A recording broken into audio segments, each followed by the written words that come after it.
Alright everybody, welcome back to Physics with Arif. This is Physics Unit 1.03 with me. Alright, today we'll be learning how to measure length. There are many ways to measure length. Some are easier than others, and some more precise than others.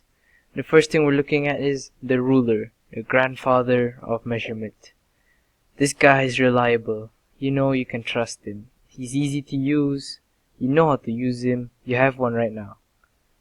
Alright. It's easy.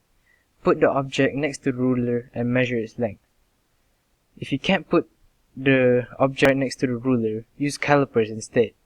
Or, if you want to measure something that is curvy, you can use tape, measuring tape, which is basically like the grandson of the ruler, the new hip kid on the town block.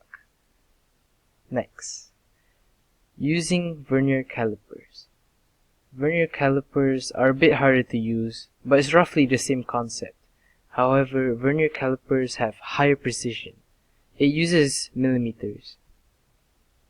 How to use it? First, you need to know there are two parts, a fixed scale and a moving scale. This right here is the fixed scale, and this small part right here is the moving scale. Place an object between the two tongs and move the moving scale tight against the object. First, read the fixed scale. In this case, it's 2 millimeters. Then, read the moving scale by looking at which line from the two scales align. As you can see, this doesn't quite align, but this does. This doesn't, and this does. So this is the measurement on the fixed scale. So, you put a decimal in front of the number and add it to the original number. So the original number is 2 millimeters and the fixed scale number is 0.3 millimeters. So the total is 2.3 millimeters.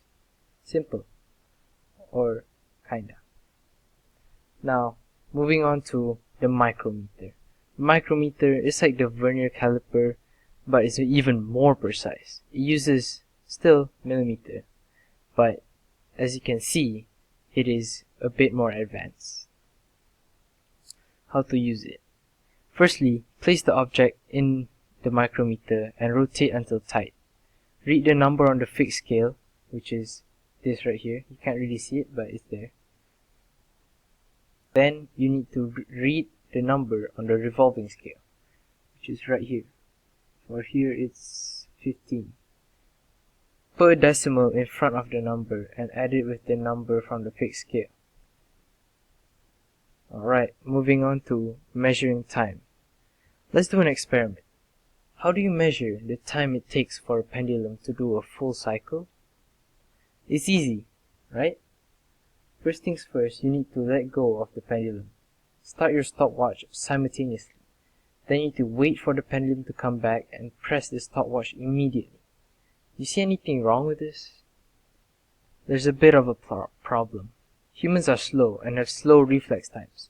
If you see the ball coming and you press the stopwatch immediately, it still won't be accurate because you were late by a few milliseconds. How do we stop this? The solution. So, how do we get more accurate results? We just need to time multiple cycles at once. Why? It's so our human error has less of an impact that way.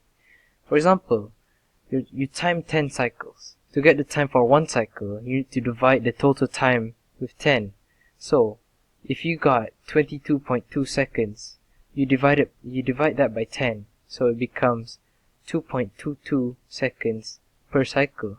If you had timed 10 cycles individually and found the average, the human errors will add up and the results will be inaccurate. Simple.